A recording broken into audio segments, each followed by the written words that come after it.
Hi friends, இந்த வீடியோவில் நம்ம என்ன பார்க்க போகிறோம்னா பிக் பாஸ் லீக் 2024-25 மேட்சஸ் போயிட்டுருக்கு. அதில் 10th மேட்ச்சு மெல்பர்ன் ரெனகேட்ஸ் விஸ் பெர்த் ஸ்காச்சஸ்க்கான ஃபுல் டீட்டெயில்ஸ் தான் வந்து நம்ம பார்க்க போகிறோம்.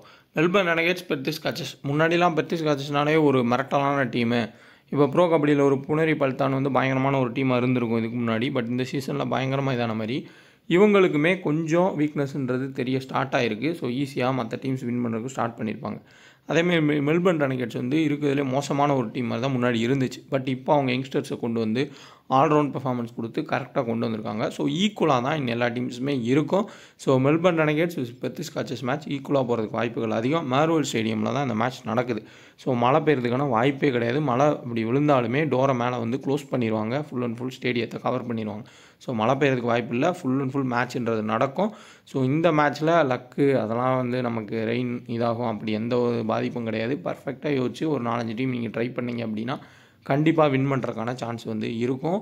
ஃபுல்லாமே நம்பிக்கையோடு நம்ம மூவ் பண்ணுறது தான். ஸோ இப்போது வந்து நம்ம ஒரு ஸ்மால் லீக் டீம் போடுறோம், ஃபஸ்ட்டு பாலே நம்மளோட கேப்டன் அவுட் ஆகிட்டா கூட நம்ம உட்காந்து நம்பிக்கையோட மேட்ச் பார்த்தோம் அப்படின்னா சில டைமில் அந்த டீம் கூட வின் ஆகும். ஸோ அதுதான் வந்து கான்ஃபிடென்ட்ன்றது.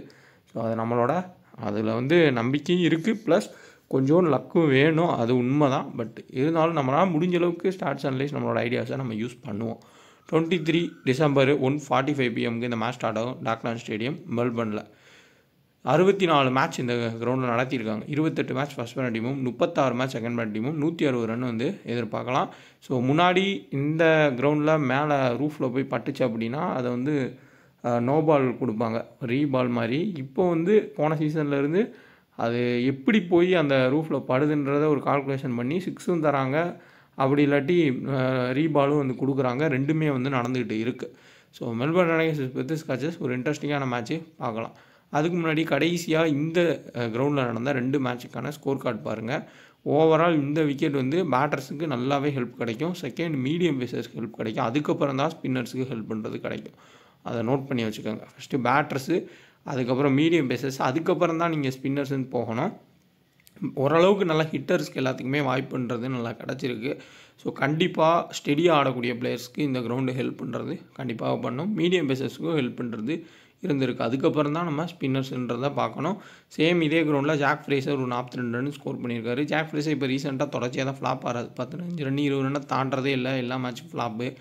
பார்க்கலாம், எதிர்பார்க்கலாம் இந்த மேட்ச்சில் வந்து ஜாக் ஃப்ரேசர் வந்து எப்படி ஆடுவார் அப்படின்றது.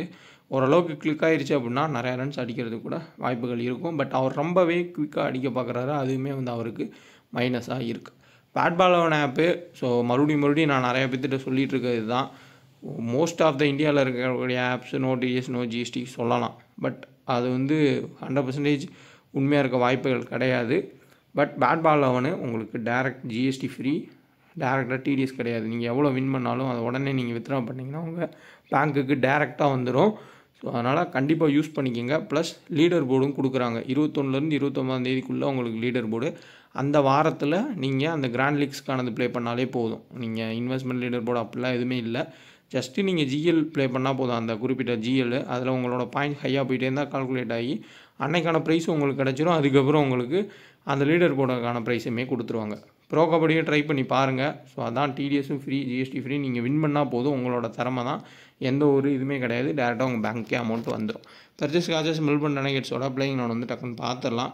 ஃபேபின் Allen, so one of the poor பிளேயர்னு நம்ம சொல்லலாம். ஸோ கிட்டத்தட்ட நியூசிலாந்து டீம்லேருந்து அவ்வளோ நாள் பார்த்துட்டு அப்புறம் முடியாமல் தூக்கி விட்டாங்க. அந்த மாதிரி ஒரு ஒஸ்ட்டு பிளேயரு. ஏன்னா ஓரளவுக்கு ஸ்டெடியாக ஆடணும். ஒரு காலகட்டத்தில் பிருத்திவி ஷா பெரிய ஒரு பிளேயர். பட் ஆனால் சேம் ஃபார்முலாவில் ஒரே மாதிரி பால் போட்டு அவுட் ஆகிட்டே இருப்பார். அதே கேட்டகரி பிளேயர் தான் அந்த ஃபின் ஆலனும். ஆனால் எப்போயாச்சும் ஒரு நாள் ஏதோ தப்பிச்சிட்டாரு, ஒரு எட்ஜில் கேட்ச் ஆகி நோ பால் ஆயிடுச்சு, ஒரு நாள் பட்டுருச்சு அப்படின்னா பெரிய ரன் போகக்கூடியவர். ஆனால் அது ஒரே ஒரு நாள் மட்டும்தான் நடக்கும். மீதி இப்போ 11 மேட்ச் ஆடுறாங்கன்னா ஒரு மேட்ச் மட்டும் தான் நடக்கும். மீதி 10 மேட்ச்சுமே டக் அவுட் தான் ஆவார். ஸோ அதனால் கிராண்ட் லீக்கில் நம்ம வேணால் ட்ரை பண்ணி பார்க்கலாம் கேப்டன் வைஸ் கேப்டனா. மற்றபடி ரொம்ப ரிஸ்க்கு. ஸோ இருக்கிறதுலே ரிஸ்க்கான ஒரு பிக்காக மாறுவார் இவர். அதேமாதிரி ஜின்னிங்ஸு. ஸோ ஜின்னிங்ஸை பொறுத்தவரைய ரொட்டேட்டிங் பேட்டர் தான், ஆனால் ரொம்ப கஷ்டப்படுறாரு. பார்த்தாலே தெரியுது.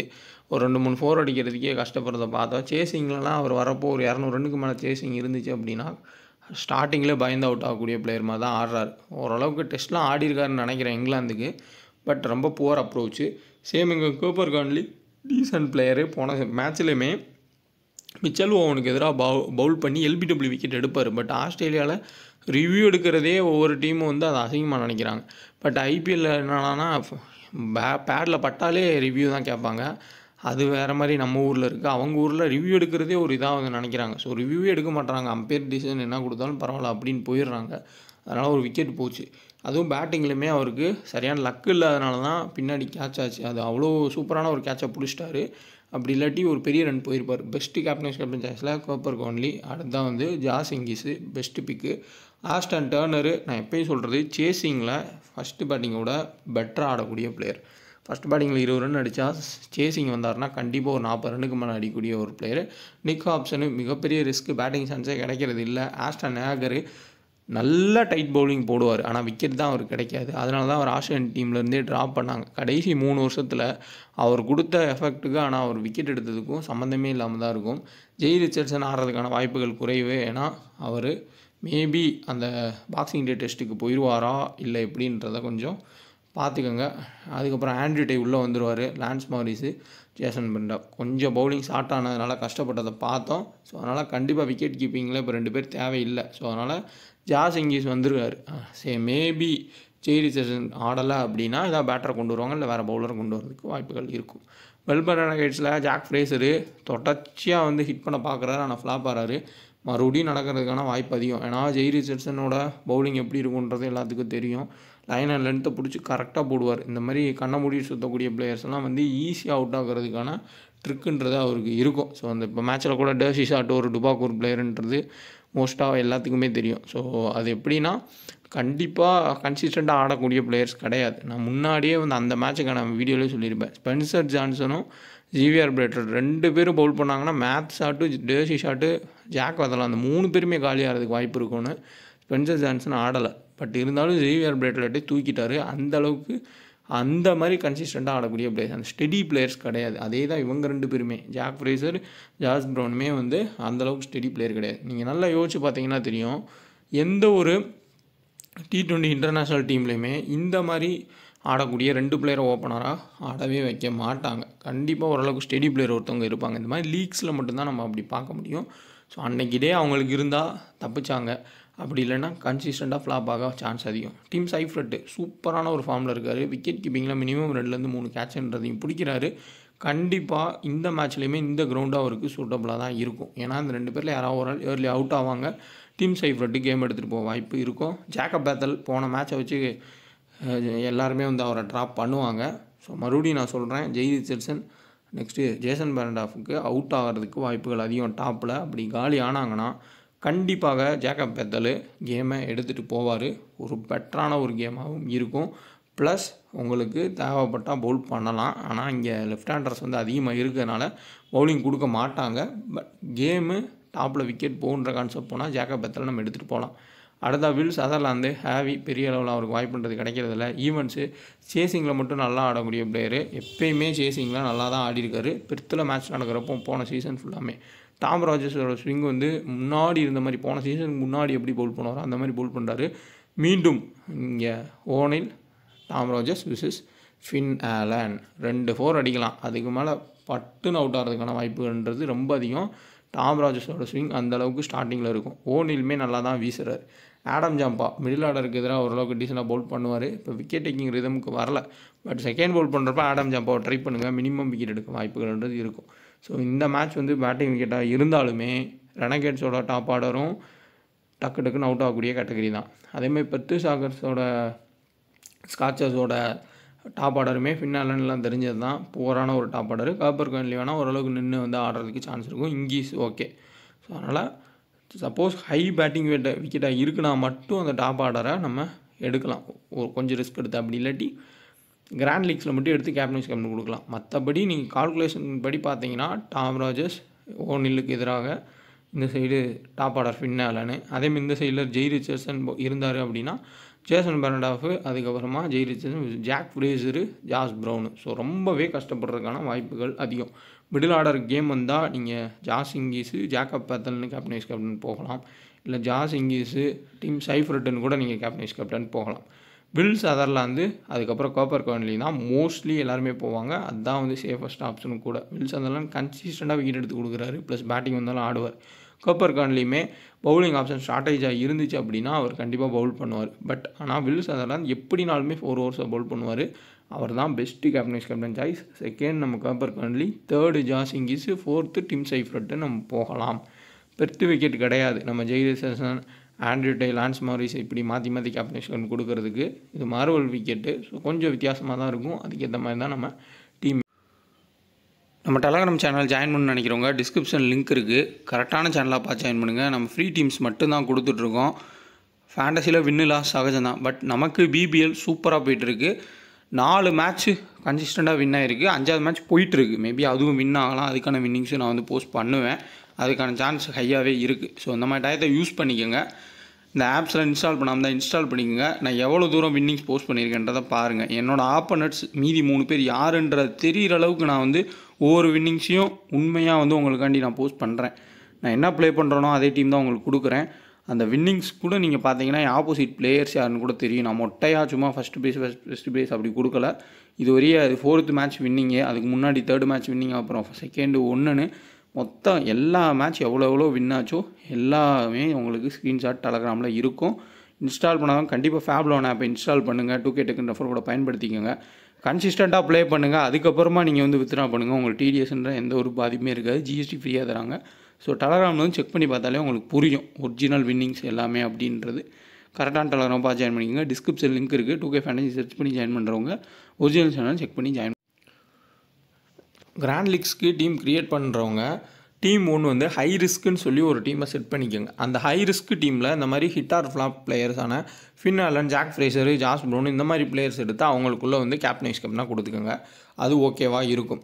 அதே மாதிரி செகண்ட் டீம் வந்து டாப் ஆர்டர் கொலாப்ஸ் ஆகும், மிடில் ஆர்டருக்கு கிளிக் ஆகுன்ற டீமில் நீங்கள் செட் பண்ணிங்கன்னா அப்போ அந்த டாப் ஆர்டரில் இருக்கக்கூடிய அந்த ஹிட் ஆர் ஃப்ளாப் பிளேயர்ஸை கட் பண்ணி இங்கே இருக்கக்கூடிய பவுலர்ஸ், இந்த ஃபஸ்ட்டு ஸ்விங் பண்ணக்கூடிய அந்த பவர் பிளேயர் போடக்கூடிய பவுலர்ஸ் எடுத்துகிட்டு மிடில் ஆர்டர் ரொட்டேஷனில் ஜாஸ் இங்கீஸு, அதுக்கப்புறம் இங்கே ஜாக்கப் பேத்தல், அப்புறம் சேசிங் வந்தால் ஈவன்ஸு, இங்கே சேசிங் வந்தால் டர்னர்னு இந்த மிடில் ஆர்டர் 3-4க்குள்ளே இருக்கவங்க பேட்டிங் ஆடுவாங்கன்ற கான்செப்டில் 2வதாக ஒரு ஜிஎல் டீமை செட் பண்ணிக்கோங்க. 3வதாக செட் பண்ணுற ஜிஎல் டீம் வந்து ஃபுல் அண்ட் ஃபுல் பேட்டர்ஸை கட் பண்ணி விட்டு பவுலர்ஸ்குள்ளே கேப்டன் கொடுத்துக்கோங்க. 4வதாக செட் பண்ணக்கூடிய ஜிஎல்லில் பேட்டர்ஸை அதிகப்படுத்தி பவுலர்ஸை 1 இல்லை 2 பேரை கால்குலேஷன் படி ஃபஸ்ட் பவுல் பண்ணால் டெத்தில் போட்டு விக்கெட் எடுப்பாங்க, செகண்ட் பவுல் பண்ணால் விக்கெட் எடுப்பாங்கன்ற அந்த 4வது டீம் செட் பண்ணிக்கோங்க. அதே மாதிரி 5வது டீமு இது எப்போயாச்சும் ஒரு நாள் கண்டிப்பாக நடக்கும். அதை முன்னாடி சொல்லிகிட்டு இருப்பேன், இப்போ சொல்கிறது இல்லை.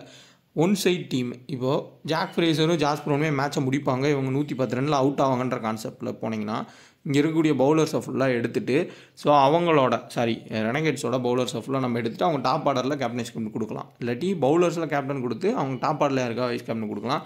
சேம் கான்செப்டில் நீங்கள் பெர்த்திஸ் காச்சஸ்க்கும் ட்ரை பண்ணி பாருங்கள். இது எப்போயாச்சும் ரேராக நடக்கும். ஒரு 30 மேட்ச்சில் ஏதாவது ஒரு மேட்ச் நடக்கிறதுக்கான சான்ஸ் ரொம்ப ரொம்ப அதிகம். அந்த மேட்ச் இந்த மேட்சாக கூட இருக்கலாம். ஸோ அதனால் ஒரு 6 டீம் இந்த டைப்பில் வந்து ட்ரை பண்ணி பாருங்கள். அதில் லோ பர்சன்டேஜ் பிக்ஸ் ஆட்டோமேட்டிக்காக வந்துடுவாங்க. நீங்கள் 2வது டீம் ட்ரை பண்ணாலும் சரி, 1வது டீம் ட்ரை பண்ணாலும் சரி. ஃபஸ்ட்டு டீம்லேயுமே உங்களுக்கு மோஸ்ட்லி இந்த ஹிட் ஆர் ஃப்ளாப் பிளேயர்ஸை நிறைய பேர் ட்ராப் பண்ணியிருப்பாங்க. அந்த ஹிட் ஆர் ஃப்ளாப் பிளேயர்ஸ்குள்ளேயே நீங்கள் வந்து கேப்டன் கொடுக்குறப்போ அது லோ பர்சன்டேஜ் ஆகும். மிடில் ஆர்டரில் இப்போ ஜாக்கப்பத்தில் நிறைய பேர் வந்து எடுத்துருக்க மாட்டாங்க. அந்த கான்செப்டில் போகலாம். பவுலிங் காம்பினேஷனுக்குள்ளே நீங்கள் வந்து கேப்டன் கொடுத்தாலும் அதுலேயும் லோ பர்சன்டேஜ் பிளேயர்ஸ் வந்து உள்ளே வந்துடுவாங்க. ஸோ டெத்துலன்னு பார்த்தோம்னா கண்டிப்பாக ஆண்ட்ரே வந்துட்டு டெத்தில் புல் பண்ண வாய்ப்பு ரொம்ப அதிகம். அடுத்ததாக வந்து ஜெய் ரிச்சர்ட்சன் முன்னாடி முடிச்சிருவார். Mostly Andrew Tye, Jason Behrendorff death plus power play போகலாம். ஜேசன் பெர்னாண்டோஃப் டீசெண்டான ஒரு கேப்டன் சாய்ஸ் தான். பட் உங்களுக்கு சேஃப் ஆப்ஷன்ஸில் இவங்க 2 பேர், அதுக்கப்புறமா சதர்லாந்து, சைஃப்ரட் தான் வந்து சேஃப் ஆப்ஷன்ஸ் ஸ்மால் லீக்ஸ்க்கு. சேம் உங்களுக்கு கிராண்ட் லீக்ஸில் Jason Behrendorff, Adam Zampa, Tom Rogers இந்த மாதிரி பிளேயர்ஸை ட்ரை பண்ணி பாருங்கள். டாப் ஆர்டர் காலி ஆகுன்ற கான்செப்டில். அதே மாதிரி ஹை ரிஸ்க் வந்து நல்ல பியூர் பேட்டிங் ட்ராக்காக இருக்குது, ஹிட் ஆகும் அப்படின்னா அந்த ஹிட் ஆர் ஃப்ளாப் பிளேயர்ஸ்குள்ளே கேப்டனாக போகலாம். மற்றபடி இங்கே லெஃப்ட் ஹேண்டர்ஸ் அதிகமாக இருக்காங்க. உங்களுக்கு ரெனகேட்ஸில் ஆஃப் ஸ்பின்னர்லாம் இல்லை, full and full medium pace attack. அதுக்கப்புறம் ஆடம் ஜாம்பா வச்சு தான் மூவ் பண்ணுவாங்க. லெஃப்ட் ஹேண்டர்ஸ் அதிகமாக இருக்கிறதுனால ஆடம் ஜாம்பாவோட பெர்ஃபார்மன்ஸ் குறையாது. மற்ற லெக் ஸ்பின்னர் மாதிரி ஆடம் ஜாம்பா கிடையாது, அதையும் நோட் பண்ணிக்கோங்க. ஸோ அதனால் ஓரளவுக்கு பெட்டராக வந்து ஆடம் ஜாம்பா பவுல் பண்ணுவார். சேம் ரெனகேட்ஸில் உங்களுக்கு ஃபுல் அண்ட் ஃபுல் வந்து ரைட் ஹேண்ட் பேட்டர்ஸ் தான், லெஃப்ட் ஹேண்டரே கிடையாது. ஜேக்கப் பெத்தல் மட்டும்தான் வந்து லெஃப்ட் ஹேண்டரு. அப்போது ஆஸ்டன் டர்னர் பவுல் பண்ணுறதுக்கான வாய்ப்பு ரொம்ப குறைவு தான். காப்பர் கர்ன்லி ஆஸ்டன் ஆகரை தான் ட்ரை பண்ணுவாங்க. டர்னர் பவுலிங் வந்து குறைவாக இருக்கும். இப்போ நம்ம ஸ்டார்ட்ன்றதை பார்ப்போம். ஸ்டார்ட்ஸை வச்சு மூவ் பண்ணுங்கள். ஜாக் ஃப்ரேசர் ஒரு 12 ரன் தான் அடிச்சிருக்காரு ஹெட் டு ஹெட்டில். அதேமாதிரி வென்யூவில் 26 run. Heavy 25 run average. So 17 run average. Nick Hobson மாதிரி ஹேவி ரொம்ப டாப்பில் விக்கெட் போய் மிடில் ஆடக்கூடியது. ரொம்ப ஹை ரிஸ்க்கு. ஏதாவது ஒரு டீமில் வேணால் ஆட் பண்ணி பாருங்கள். வில் சதர்லாந்து 6 விக்கெட்டு, வென்யூவில் 10 விக்கெட் எடுத்திருக்காரு. டாம் ராஜர்ஸு ஹெட் டு ஹெட்டில் 6 விக்கெட்டு, வென்யூவில் 11 wicket. Kane Richardson 19 wicket head to ஹெட்டில், வென்யூவில் 37 விக்கெட் எடுத்திருக்காரு. ஃபஸ்ட் பால் பண்ணால் டெத்தில் போடுவார், கண்டிப்பாக விக்கெட்டுன்றது கிடைக்கும். ஹெட் டு ஹெட்டில் 1 விக்கெட்டு. ஆடம் ஜம்பா வென்யூவில் 3 wicket. Cooper Connolly head to ஹெட்டில் 13 ரன், விக்கெட் எடுக்கலை. Inglis 33 run average head to ஹெட்டில் வச்சிருக்காரு. வென்யூவில் 30 run average. Turner 20 run average, வென்யூவில் 27 ரன் ஆவரேஜ். ஸோ சேசிங்கில் டர்னரை ட்ரை பண்ணி பார்க்கலாம். நிக் ஹாப்சனு ஹெட் டு ஹெட்டில் 9 ரன் தான் ஆவரேஜ். ஆஸ்டன் ஹேகர் 9 விக்கெட் எடுத்திருக்காரு 11 மேட்ச்சில், வென்யூவில் 10 விக்கெட். ஜெய் ரிச்சர்ட்சன் 9 விக்கெட் எடுத்திருக்காரு ஹெட் டு ஹெட்டில். ஸோ 12 விக்கெட்ஸ் வென்யூவில் எடுத்திருக்காரு. ஜேசன் பெரண்டாஃப் 16 விக்கெட்ஸ் எடுத்திருக்காரு 14 மேட்சஸில், வென்யூவில் 10 மேட்ச்சில் 17 விக்கெட்ஸ் எடுத்திருக்காரு. அந்தளவுக்கு ஒர்த்தபிளான ஒரு பிளேயர். இதுலேயே உங்களுக்கு தெரிஞ்சிருக்கும் 10 மேட்ச்சில் 17 விக்கெட்ஸ் இந்த மார்வெல் ஸ்டேடியமில் எடுத்திருக்காரு அப்படின்னா ஸ்டார்டிங்கில் எவ்வளோ ஸ்விங் இவருக்கு கிடச்சிருக்கும் அப்படின்றது. அதுக்கேற்ற மாதிரியே அந்த சைடு 2 பேருமே ஹிட்ரு. ஸோ அதனால் வாய்ப்புகள் அதிகம் நல்ல விக்கெட்ஸ் எடுக்கிறதுக்கு. கிராண்ட் லீக்கில் கேப்டன்ஸ் பண்ணால் ட்ரை பண்ணுங்கள். லான்ஸ் மாரிஸு 2 விக்கெட்டு, கண்டிப்பாக விக்கெட் எடுக்க முடியும். பட் போன மேட்ச் தடுமாறுனதை பார்த்தோம். ஆண்ட்ரூ டைன் 17 விக்கெட்ஸு, வென்யூலையும் 17 விக்கெட்ஸ்ன்ற மாதிரி எடுத்திருக்காரு. ஸோ ஜேசன் பெரண்டாஃப், ஆண்ட்ரூ டைன் கூட கேப்டன்ஸ் பண்ணால் கொடுங்க, ஜெய் ரிச்சர்ட்சன் போகாட்டி. இப்போ டீம்ன்றது பார்த்தோம்னா ஜாஸ் இங்கிஸ், டிம் சைஃப்ரட்டு, ஃபின் ஆலனு ரொம்ப ரிஸ்க்கான பிக்கு. டர்னரு, ஜாஸ் ப்ரௌனு ரொம்ப ரிஸ்க்கான பிக்கு. ஓனில் ஸோ டிஃபரன்ஷியலான ஒரு பிக்கு. போன மேட்ச்லேயும் நல்ல பர்ஃபார்மன்ஸ் பண்ணார். போன சீசன்லேயும் இந்த கிரவுண்டில் நல்ல விக்கெட்ஸ்ன்றது எடுத்திருக்காரு. கொஞ்சம் கன்சிடர் பண்ணி பாருங்கள். கன்சிஸ்டண்ட்டாக அந்த டாப்பில் இருக்கக்கூடிய கொஞ்சம் இந்த மாதிரி பிளேயர்ஸை ஸ்ட்ரகிள் பண்ண வாய்ப்புகள் அதிகம். குபேரா ஃபேண்டசி ஆப் இன்ஸ்டால் பண்ணிக்கோங்க. கேப்டன் கேப்டனே இல்லாமல் டியோன்ற ஆப்ஷன் மூலியமாக ஒரு பிளேயரை நீங்கள் செலக்ட் பண்ணி ப்ளே பண்ணலாம். டிஸ்கிரிப்ஷனில் லிங்க் இருக்குது. 2K ஃபேண்டசி கூட பயன்படுத்திக்கோங்க. நெக்ஸ்ட் டீம் பார்ப்போம். Will Sutherland Cooper Connolly captain captain. Safest ஒரு team. Jake Fraser, Jacob Bethell, Tim சைஃப்ரட்னு எடுத்திருக்கேன். பவுலர்ஸை Kane Richardson, Tom Rogers, Adam ஜம்பான்னு எடுத்திருக்கேன். ஸோ நல்ல டீம்ஸை க்ரியேட் பண்ணுங்கள், கண்டிப்பாக வின் பண்ணலாம். ஸோ நெக்ஸ்ட் வீடியோ பார்க்கலாம். இந்த வீடியோ பிடிச்சா லைக் பண்ணுங்கள். ஏதாவது டவுட்னா கமெண்ட் பண்ணுங்கள். முடிஞ்ச அளவுக்கு என்னோடது கொடுக்குறேன். உங்களோட